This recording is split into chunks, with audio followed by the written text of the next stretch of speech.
On February 18, 2020, in Hadia of Midnapur district of West Bengal, some people were going for a morning walk at Jir Gali Ghat. There, they saw something burning on the banks of the Hooghly River. Some people felt maybe someone was burning trash. But many people used to come to this place very frequently. They had never seen anyone dumping trash here, nor had they ever seen anyone burning trash here till date. Anyway, while all this was going on in people's minds, suddenly, from the very same place where these things were burning, a very strong smell started coming, after which people started running towards that place. As soon as they reached their running, they saw that perhaps human beings were being burnt there, and at that very moment 2 people were also seen running away from there. People started chasing these boys, but those boys didn't get caught. Anyway, after that, people reached back to the Hooghly River bank and tried to extinguish the fire using the river water. In just a little while, when people managed to control the fire, they saw that it was nothing else but the burning things were 2 human bodies. Now it was difficult to know. The condition of the corpses was so bad that just by looking, they could not tell whether these were male or female corpses. Meanwhile, some people had also called the police, and Durgachak police arrived there in just a short time. After which Durgachak police started inspecting the bodies there. Out of these 2 bodies, 1 body was completely burnt. It was almost impossible to tell by looking whether this body was of a man or a woman. On the other hand, the second body wasn't burnt that much. Her face was burnt. Some body parts were burnt. But it was clearly visible that this corpse was of a girl, who perhaps wasn't of very old age. After that, police called the forensic team to the spot. But unfortunately, even for the forensic team, it was almost impossible to tell by just looking. In fact, they were trying a lot to somehow identify the faces of these bodies. But it was almost impossible. But in just a short while, the forensic team found some important things from there.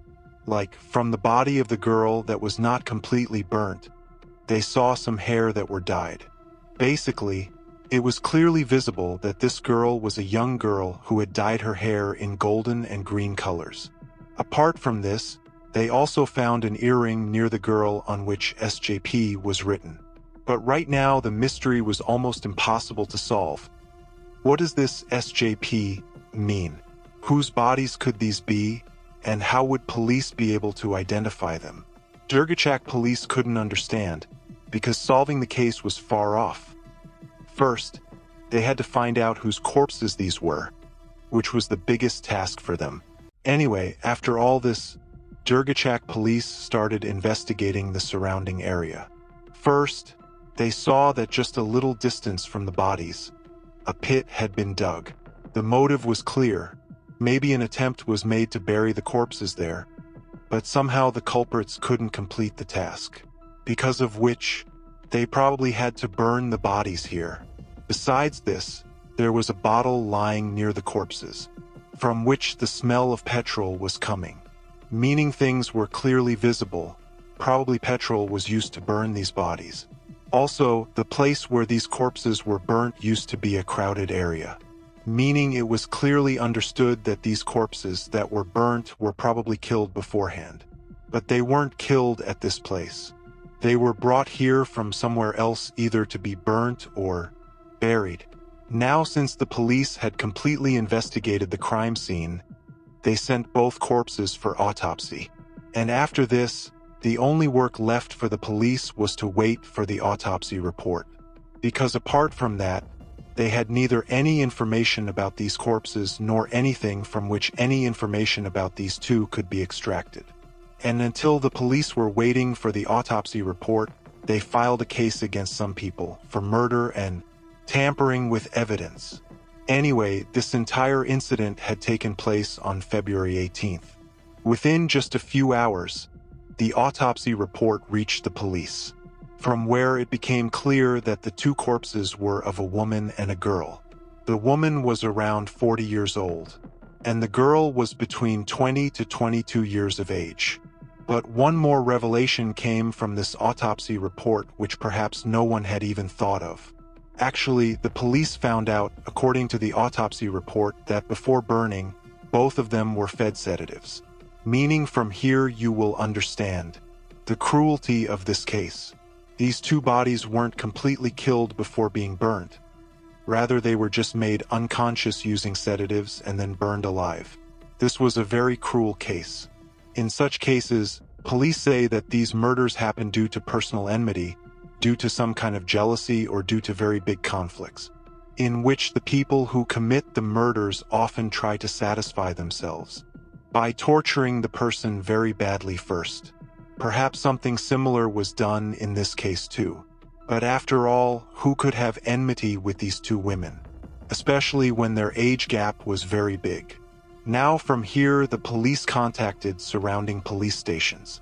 They started asking everywhere. Had anyone filed a report of two women missing? One around 40 years of age and the other between 20 and 22. But unfortunately, even after this, police got nothing. It was very strange that someone from a family is missing and the family hasn't even filed a missing report. After this, police began to suspect that maybe the family itself had a hand in the murder of these two, because of which they didn't find it necessary to file a report. Anyway, the police had to somehow reach to who these two women were.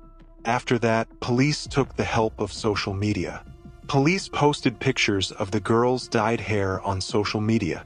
Besides that, they posted photos of the earrings found on her, and also shared all the information. And according to the autopsy report, whatever information came out, like their age, weight, height, everything, the police shared it in this post and urged that if anyone has any information about such two known people who have been missing for quite some time, or if anyone has any info regarding them, then they should directly come to the police station and contact. The police had made that post on February 20th. Within a short time, this post became very viral in surrounding areas, because of which finally, police received a lead on February 21st. On February 21st, police received a call from a person, and this person said that his two relatives, both girls, have been missing for quite some time. He also tried to contact them, but even that didn't happen. And these two ladies used to be very active on social media, but for a long time they haven't been active on social media either. Apart from that, the biggest thing, the most important information police got was that these two women were mother and daughter. Meaning, the one who was 40 years old, her name was Roma, and the one whose age was said to be 20 to 22 years, she was actually a 22-year-old girl named Riya. And these two had not been active on social media for quite some time. Seeing this, that relative had called the police. Along with that, police also found out that this mother-daughter duo were residents of New Barakpur in West Bengal. Now taking this address, police reached New Barakpur on February 22nd itself, where they started showing the photos of both of them to people in the surrounding area. Actually, when police found out about these two, the person who had called the police, they also took their social media handles from him, from where photos of both of them were extracted. And with those photos, police reached New Barakpur on February 22nd. Anyway, some people saw those photos, after which they told police their address. Their home address specifically. When police reached their home in a little while, they saw that the house was locked, and actually no one except the two of them lived in that house. This is what the neighbors told the police. They said that this mother-daughter duo also had family nearby, but the two of them lived separately here, meaning no one from their family came to meet them, nor did they go to meet anyone from their family. Although no one even knew where exactly their real family home in the surrounding area was or who their actual relatives were.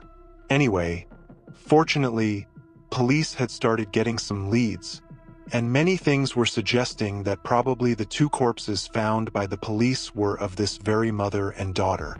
Anyway, after this, police took the contact number of the mother and daughter from the neighbors so that they could check their live location, talk to their relatives, or extract their CDR, that is, call detail records, and police did exactly that. Until now, it wasn't finalized that these two corpses were indeed of Riya and Roma. But even then, police collected all their details from the neighbors. Actually, The neighbors told police that years ago, Rama used to live with her husband and daughter in Navi Mumbai, where Rama's husband had a job. But soon the two got divorced, after which, between 2017 to 2018, Rama came back to West Bengal with her daughter.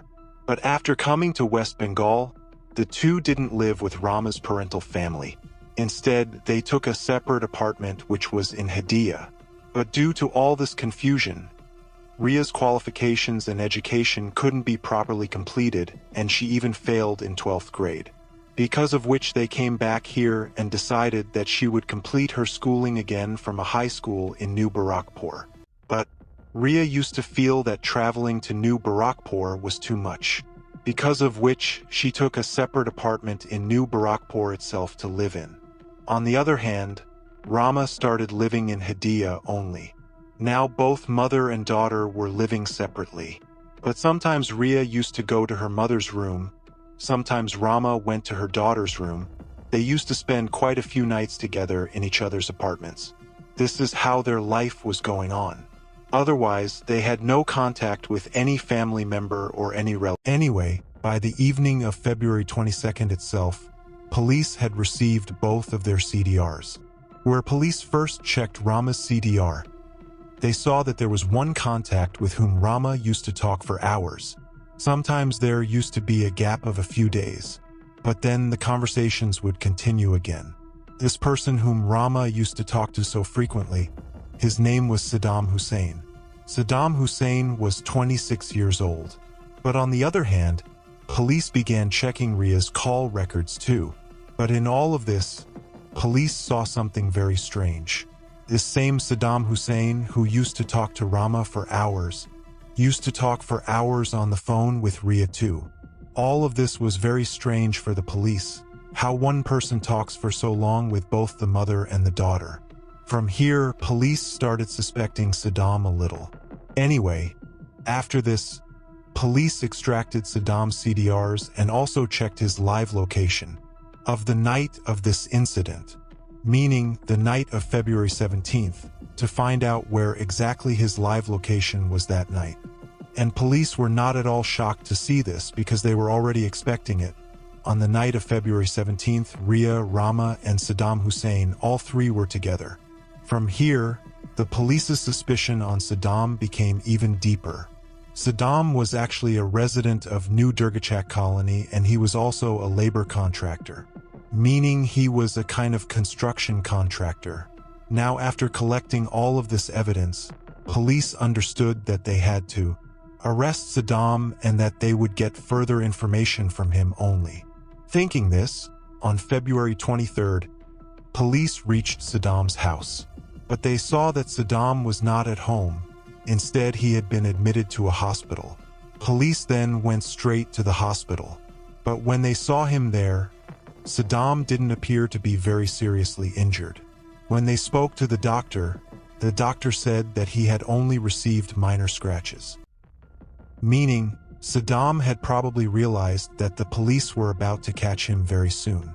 And that's why he came to the hospital and got admitted to hide. But even there, Saddam got caught. Police arrested him right from there and brought him directly to the police station. During the investigation, like every other culprit, Saddam tried his best to save himself. But when police showed him his live location of February 17th and started interrogating him a little strictly, Saddam broke down and he confessed everything. Everything that happened and why Saddam had finally murdered both of them so cruelly. Actually, Saddam said that when Riya's education had started here in New Barakpur, at that time Rama used to stay alone at home, and to pass her time she created a Facebook account. Within a short time, Rama and Saddam became friends on Facebook. They started chatting. They also started talking on the phone. In a little while, when Saddam found out that Rama didn't live too far from him, he started visiting her very frequently. And if some reports are to be believed, maybe physical intimacy, relationship, all of this also began between them. Apart from this, Riya also used to visit her mother in Hadea very frequently. One day, when she came to her mother's room, she saw that Saddam was also sitting there. Riya thought maybe Saddam was her mother's friend, and because of that, she also started having light conversations with him. Anyway, after this, Riya went back and started using Facebook again, and there she saw Saddam too, to whom she sent a friend request and relatives. After that, their chatting also began. Within a short time, they exchanged contacts and started talking on the phone too. Gradually, both of them entered into a relationship. But the strange part was that Rama didn't have any problem with this. In fact, all three of them, the mother, daughter, and Saddam, very frequently went on outings together, roamed around, went to hotels, drank together. They had started doing all this together. And Rama had no issue at all with the relationship between Riya and Saddam. When this relationship started, at that time, Riya was just 19 years old and Saddam was most probably around 23 or 24 years old. Some time passed like this, after which Saddam took a room with Riya in Vasudevpur, where both of them started living in a live-in relationship. Their life was going quite well and everything was going smoothly, roaming around, enjoying life. All of this was happening regularly. While Saddam was telling all of this to the police meanwhile also visited the houses of Riya and Rama, where they saw some things, like Riya's diary, in which she used to write almost everything related to her life. Apart from that, they found some torn pieces of paper in the almirah. When they handed those over to the experts and experts pieced them together, they saw it was nothing else but a marriage certificate. And this marriage certificate was of Saddam and Riya. Actually, the two of them had gotten married in 2018. After this, Riya's diary was also started to be read. In that, Riya had clearly mentioned that she felt that maybe Saddam also had some relationship with her mother, and that both of them used to be very frequently intimate even during the time of their relationship. All this reached the police. Now Saddam was continuing to tell the rest of the story. Saddam said that everything was going fine. But apart from this, Riya had started forcing him a lot for marriage, because of which maybe they even got married in 2018. But apart from this, Riya also found out something else. She found out that Saddam was already married and had 2 children too. But Saddam had not told Riya anything about it until then. In fact, when they had come into a relationship, he had told Riya that they would get married and that he was single. But now Riya was starting to get more information. Now Riya wanted that Saddam should leave his family, divorce his wife, leave his children, and shift with her. And the second thing, Riya and Rama had recorded some private moments of Riya and Saddam, which they used to show and blackmail Saddam for money. This continued for a long time. Now Saddam didn't know what to do. Meanwhile, Riya kept threatening him that either he should divorce his second wife, or shift permanently with her, or be ready to go to jail. But Saddam didn't want to do any of these, and he planned something very terrible. On the night of February 17th, Saddam called Rama and Riya to his Vasudevpur apartment, saying that they should settle things and fix everything. Meanwhile, Saddam also brought along some sedatives. Usually when the 3 of them sat together, they used to drink very frequently, all 3 of them. But that night Saddam came with full planning and brought sedatives. But on the other hand, Riya refused to drink. Instead, between 8 to 9 p.m. she went to the market and brought dinner. And it was in that dinner that Saddam mixed the sedatives and he himself didn't eat. He let the mother and daughter eat the dinner. After a little while, both of them fell unconscious. And Saddam knew that he couldn't do this job alone.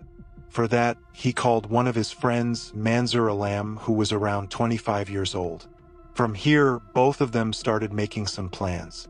Saddam told Manzur that they would bury them near Manzur's house. But Manzur refused, saying that there were CCTV cameras installed around his house. After which they made another plan and kept both of them in Manzur's car in an unconscious state, in which Riya was kept on the back seat and Rama was put into the trunk. After which they reached the banks of the Hooghly River. They had made 2 plans. Either they would bury them, or if they couldn't bury them for some reason, then they would burn them.